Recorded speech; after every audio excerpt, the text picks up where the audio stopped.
balão vai subindo, vem caindo a garoa. O céu é tão lindo e a noite é tão boa. São João,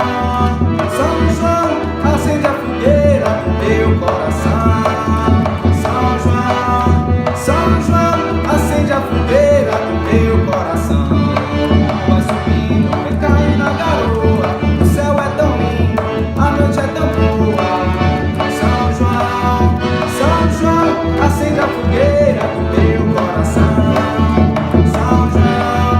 São João, acende a fogueira do meu coração. E a tradição de fogueira começou há mais de 2000 anos atrás.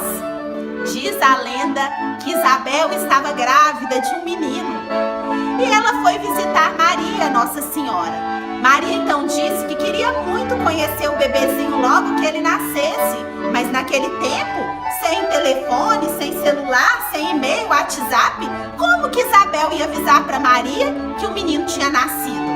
Isabel então teve uma ideia brilhante. Assim que o menino nascer, eu faço uma grande fogueira lá em casa.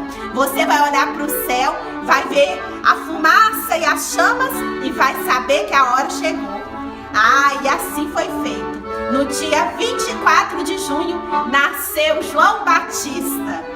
Santa Isabel então cumpriu sua promessa, foi lá, acendeu a fogueira e Nossa Senhora de longe sabia que o menino tinha nascido. Ela foi lá para visitar. João Batista era tão fofinho, que menino mais bonito, mais esperto, um rapaz. Nossa Senhora ficou muito feliz de conhecer o filho da sua prima que ela tanto gostava. E desde então virou tradição.